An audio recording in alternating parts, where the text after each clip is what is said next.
and the quarter gets...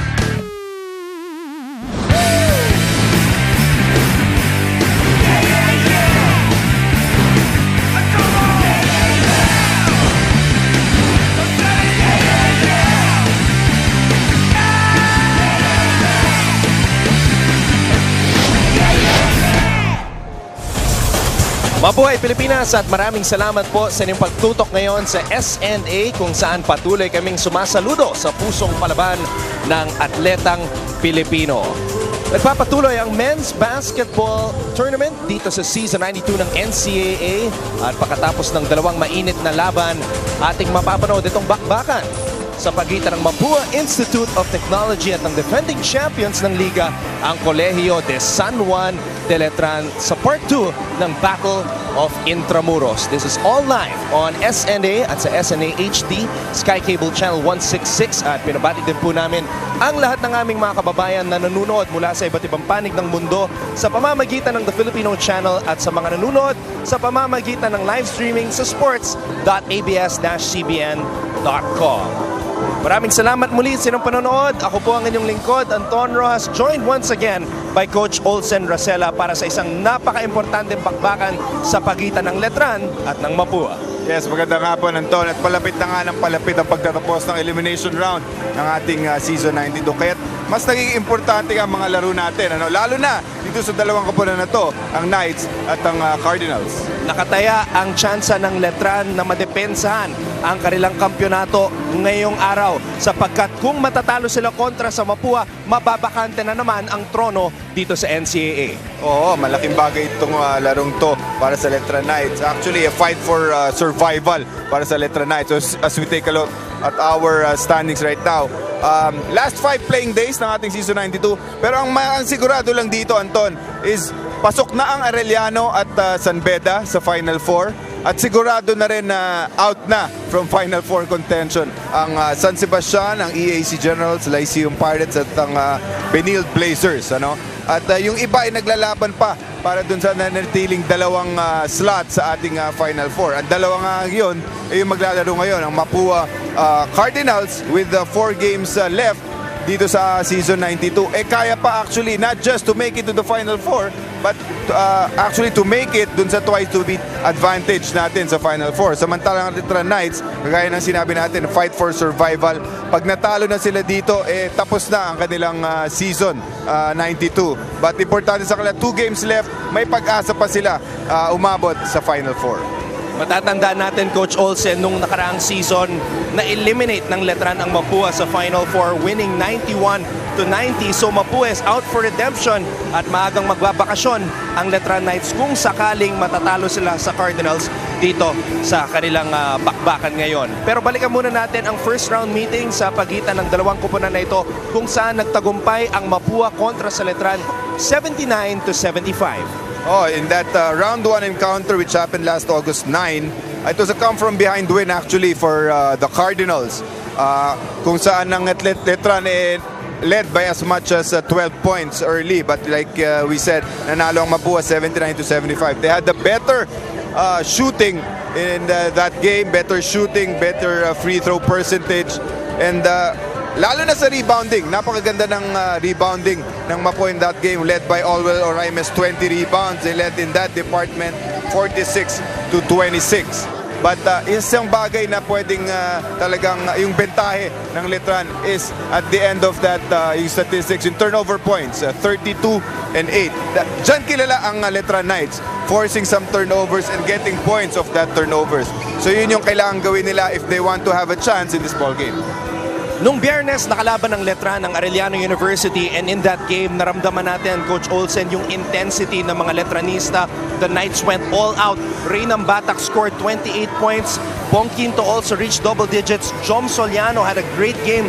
Pero sa dulo, kinapos pa rin ang Letran Knights kontra sa Arellano University.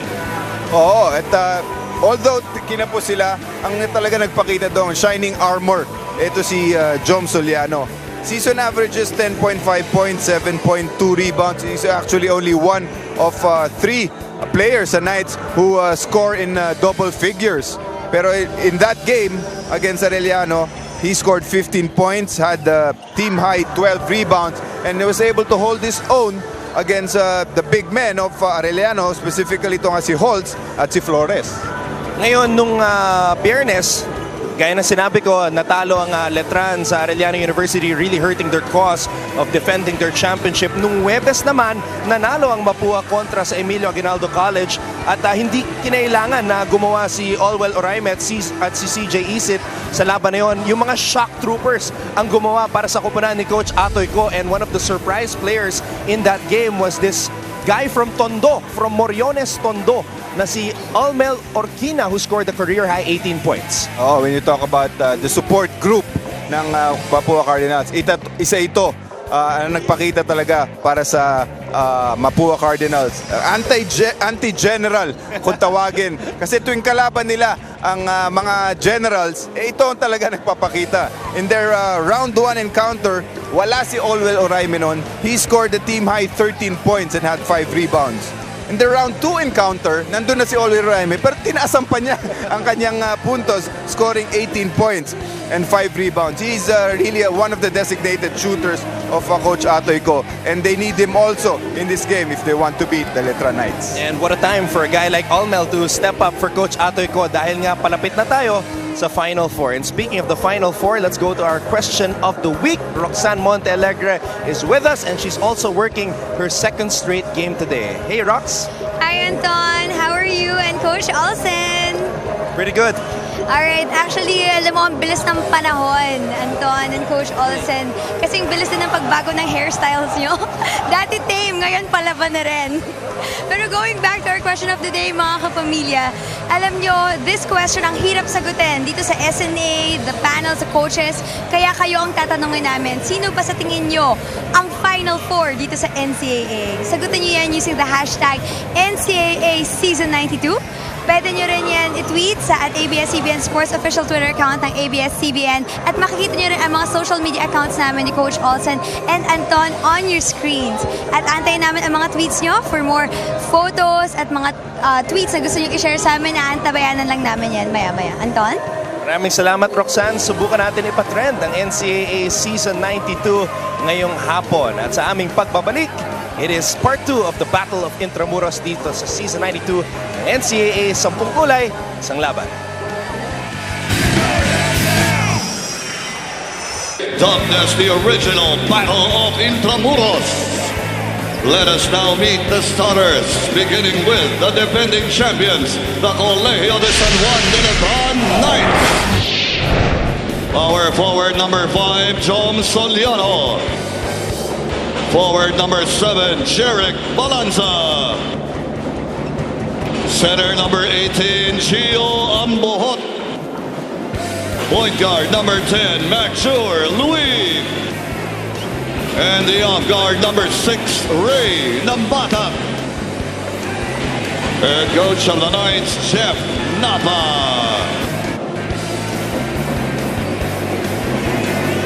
And now, starting for the fourth running, Mapúa Cardinals.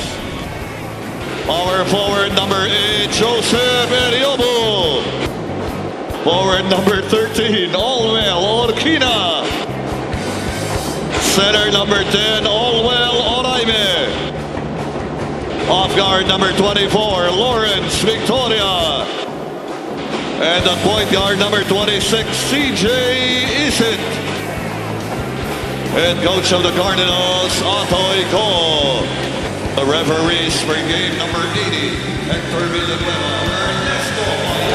Part 2 ng Battle of Intramuros. It is a do-or-die game for the defending champions Colegio de San Juan de Letran Knights. Kaya naman pinastart ni Coach Jeff Napa ang kanyang graduating captain na si Maxur Luib, and joining him is Ray Nambatak, Gio Ambot, Jeric Balanza, and Jom Soliano. Para naman sa panik ng Mapúa, we have Olwell Oraime, CJ Isit, Almel Orquina, Joseph Eriobu, and Victoria wearing jersey number 24. Isit gets the tip from Olwell Oraime. It's Mapúa basketball para masimulan ang Battle of Intramuros.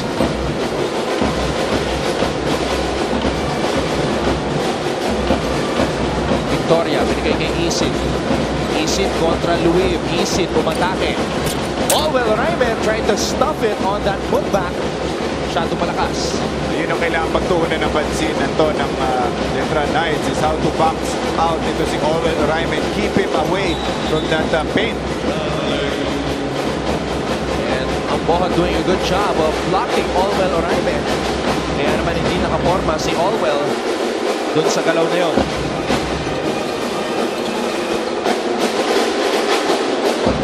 Balanza, puminto, tumira, airball.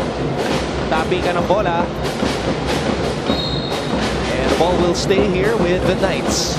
And good job by the Letran Knights putting in that effort specifically to si Ambohot in getting to that loose ball. So possession mamanatili dito sa Letran Knights. Balanza, binigay dito kay Ambohot. Back to Nambata. Isit is on him. Nambata inside pass to Soliano. Ambohot from the baseline. That's what they need right now. Support coming from the other players. We know that the Rey Nambata will score. Bongkito will score also. But ang kailangan nila suporta galing sa mga ibang manlalaro. Victoria umatake. Victoria tapos. And the ball will go back the other way para sa mga Letranista.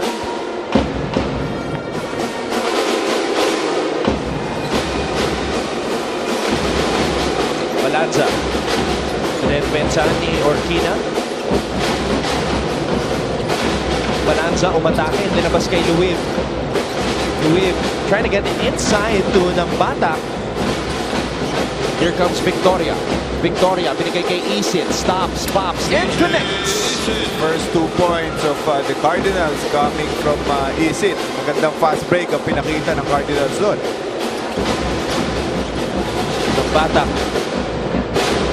Luib using the Ambohot screen. Soliano, dinedepensa ni Eriobu. Soliano, umikot, tumira, kapos. Another rebound for Orwell Oraime.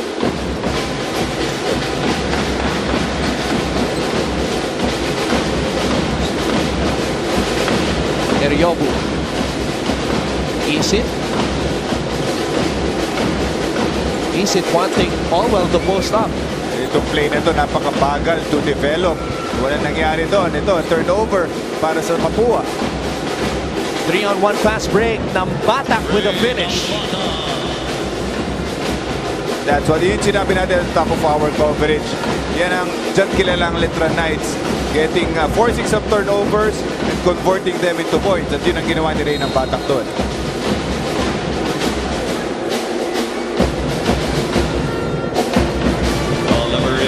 Balikan natin itong fast break ng Letran, the Cagayan de Oro boys connecting there. Sure Luib. Binigay dito kay Rey Nambata. Well, it's gotta be tough for guys like Felix Aprecu and Major Luib knowing na kung matatalo sila ngayong araw, mawawala na ang kanilang chance na madepensa ng kanilang corona in their last play here. Oo, biro mo, they have 2 more games left. That's unfamiliar territory for them. Kung matatalo nga naman sila dito, tapos na ang season 92 para sa kanila. But of course, they have 2 more games left. Ang hinahabol nila actually, itong Mapúa Cardinals. So, kaya very crucial itong larong ito. Dahil kung manalo sila, hindi lang sila aangat, ibababa pa nila itong Mapúa na hinahabol nila. And looking up ahead at the schedule of Letran, as we see Shane Menina, EAC ang huli nilang makakalaban. Oo, ang advantage lang dito sa Mapúa, Anton, is they still have 4 games left sa schedule nila. So a lot of room for them to get to the Final 4. At ang Letran, of course, hoping na matalo rin itong Mapúa sa kanilang mga remaining games. At ang susunod na makakalaban ng Mapúa ay ang CSB. So it's CSB, Arellano, and Perpetual. And we know CSB has not won a game yet dito sa season 92. Nambata, umatake, Nambata could not convert on that flip shot. Here come the Cardinals. Orquina, huminto, tumira. Oraime, offensive rebound. Panibagong pagkakataon. Nasungkit ni Soliano ang bola. Making life difficult para dito kay Oraime. Ito mga players ng Letran, tuwing nakukuha niya ang bola sa ilalim or tuwing nakukuha niya offensive rebound, grabe rin mag-collapse itong depensa ng Letran.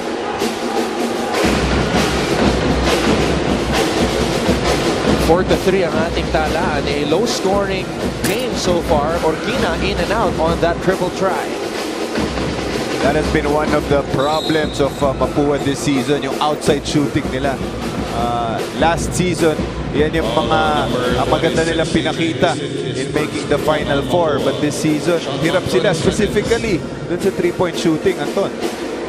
That was one of their most important weapons sa kanilang title run nung nakaraang season. This year, they just don't have the materials to be able to bomb away from the outside. Balanza fades away. No, rebound Oraime. Actually, hindi lang Mapúa Cardinals ang nahihirapan sa outside shooting this season. But itong Letran Knights, after losing Mark Cruz and Kevin Racal, naghahanap sila ng mga outside shooters na talagang tutulong dito sa kanilang upunan. Sapagkat nung nakaraang season, nobody shot more three-pointers than the Letran Knights.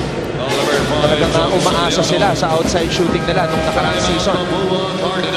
Bong Quinto papasok para sa kuburan ni Coach Jeff Napa, pero to time out muna si Coach Atoy Ko. Magbabalik po Season 92 ng NCAA. Welcome back mga pamilya dito sa NCAA Season 92. 10 kulay, isang laban. Hindi makakalimutan ni Olwell Oraime ang unang araw niya dito sa Pilipinas 4 years ago. Wala siyang kakilala, hindi siya sanay sa kultura, at hindi rin siya marunong mag-English or mag-Tagalog. Swerte na lang niya, it was also the first year of coaching ni Coach Atoy Ko para sa Mapúa Cardinals. At dito nga, 3 months siyang tumalanirahan sa personal house ni Coach Atoy Ko. At sabi niya na napakaswerte niya dahil hindi niya usually ito yung ginagawa sa kanyang team players. Pero dahil nga, Olwell Oraime was only 17 years old that time, and his youngest son was 23 years old. Hindi niya kayang tiisin, napabayaan na lamang ito. Kaya inalagaan niya ito. At sabi nga niya, I call Olwell Oraime the beautiful surprise. Kasi hindi ko rin naakalain, nagagaling siya. Kagaya ngayon, as a top rebounder and top blocker sa team. Dagdag pa niya dito, pinili ko na mag-coach sa collegiate team because it's an honor and fulfillment for me to see my players grow. Anton?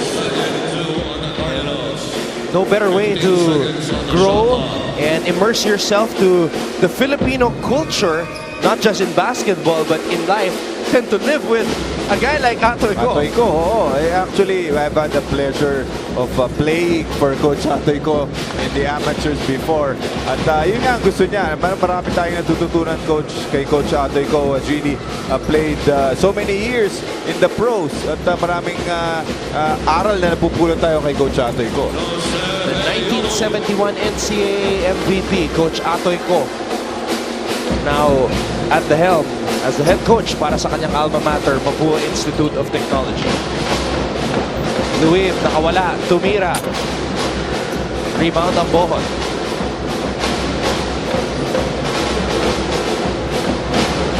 Luib. Back to Ambohon.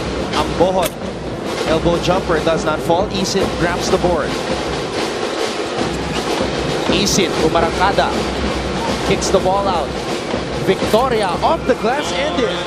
So si Victoria challenging that interior defense nitong Letran. So Letran actually has a very tall lineup right now with Ambohon at the center position at si Soliano at the forward spot. Soliano erased by Oraime. At dyan kilala si Olwell Oraime on the defensive end, trying to block shots of his opponents. 2.5 blocks per game ang naitatala ni Olwell Oraime dito sa Season 92. Eriobu from the free throw line. No. Rebound Quinto. Quinto, umatake. That's a foul.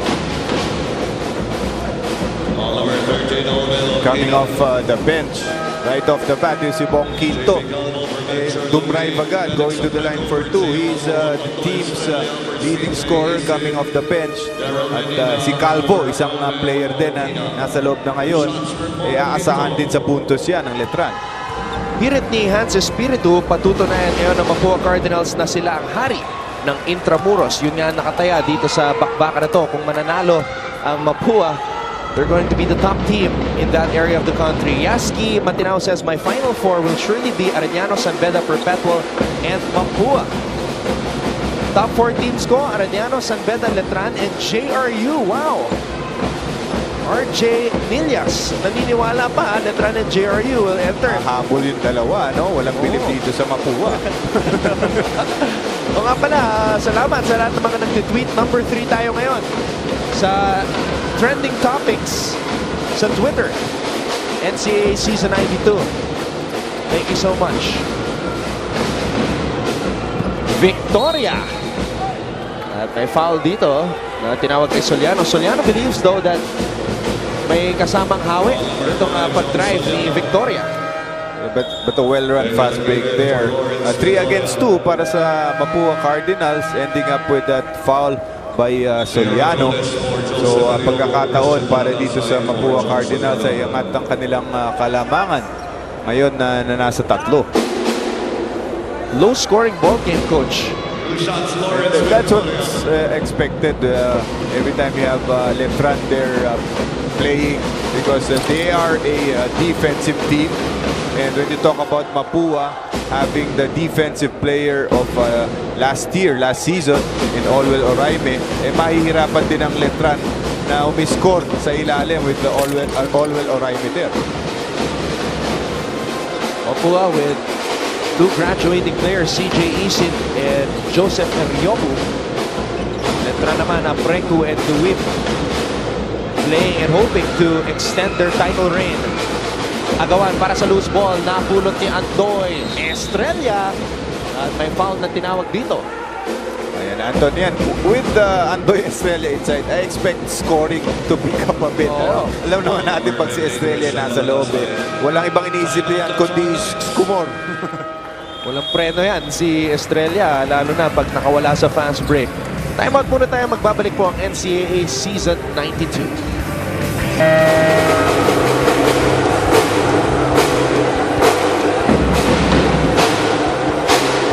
Babalik po ang Season 92 ng NCAA dito lang sa SNA. Now we take a look at the matchup at the power forward spot sa pagitan ng dalawang graduating players, Felix Aprecu at Joseph Eriobu.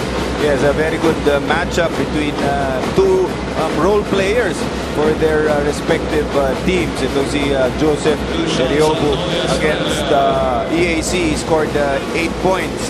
He didn't play last season, pero ngayon pagkakataon niya magpakita para dito sa Mapúa Cardinals. Sa kabilang banda naman si Felix Aprecu against Arellano, scored only 2 points but grabbed 8 rebounds. So his role really for Letran is to defend and grab those rebounds. Against Arellano, nagawa niya yun, but they did not really produce a win for their team in that game. And Aprecu embraces that type of role para sa kanyang koponan. As we see Coach Ed Cordero and Coach Atoy Ko. Coach Ed Cordero, of course, a 4-time NCAA champion as an assistant coach with the San Beda Red Lions.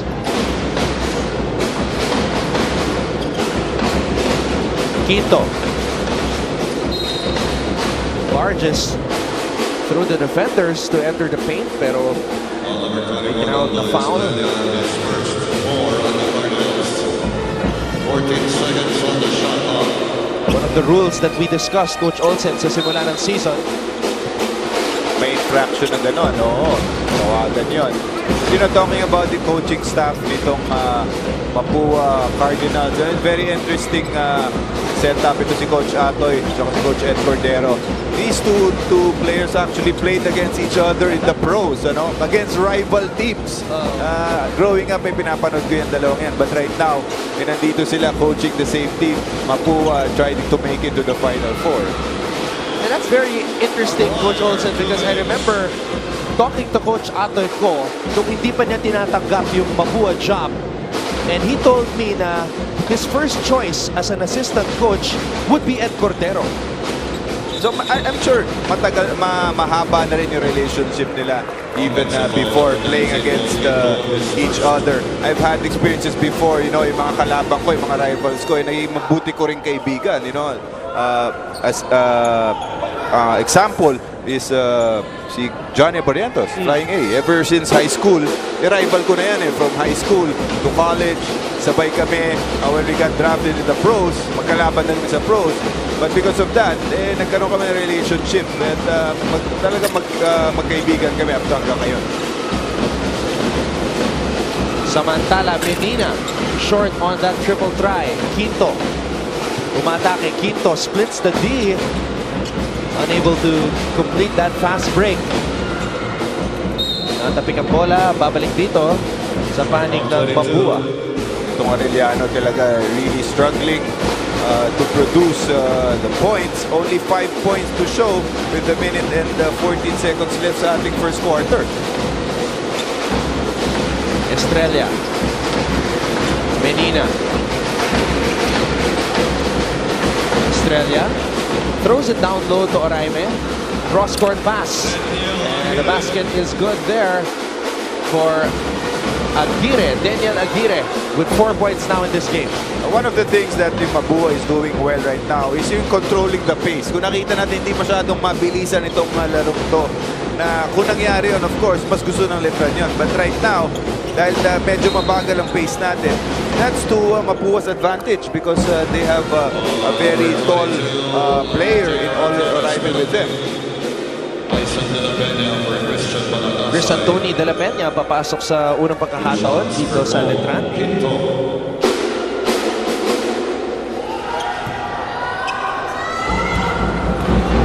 Coach Olsen, if you can pinpoint areas for improvement for defending champions dito sa season 92, what would those areas of improvement be? Well, they need support, scoring support from other players. From last year, nawala nga si Mark Cruz and Kevin Racal. Right now, parang sinosolo ni Ray ng Batak yun. I mean, he is the league's leading scorer right now, but they need support from the other guys. Hindi kaya ni Ray ng Batak just by himself. Nadali nitong Letran na to. They have two games left. At hindi pa tapos ang season nila. Kaya pa nilang umabot sa Final Four. At malinaw na malinaw scoring ang nagiging problema ng Letran as evidenced by what's happening here dito sa first quarter ng ating laban. 7 puntos pa lang ang naipapasok ng defending champions. May lumalabas dyan ng iniisip na ng mga ibang koponan is if you stop Ray ng Batak, you stop Letran. Ganun yung nangyayari doon. So you need scoring from the other players of Letran. Quinto averages 11.5 points per game off the bench para kay Coach Jeff Napa. Jumper by Quinto does not fall. Tapikan ang bola, mapupunta kay Oraime. At maubusan ng oras si Shane Medina as the first quarter ends. Mapúa leading the defending champions 15-7. It is a do or die situation for the Letran Knights dito sa part 2 ng Battle of Intramuros. Mapúa susubukan manalo ngayong araw para mabahante ang trono dito sa NCAA. But we still have a lot of basketball. 3 more quarters up ahead. Daniel Aguirre getting involved with the action. And what about Victoria with this acrobatic move? Mapúa looking good at the end of 1. They lead Letran 15-7. Magbabalik po ang NCAA Season 92 dito lang sa SNA kung saan patuloy kaming sumasaludo sa pusong palaban ng lahing Philippine.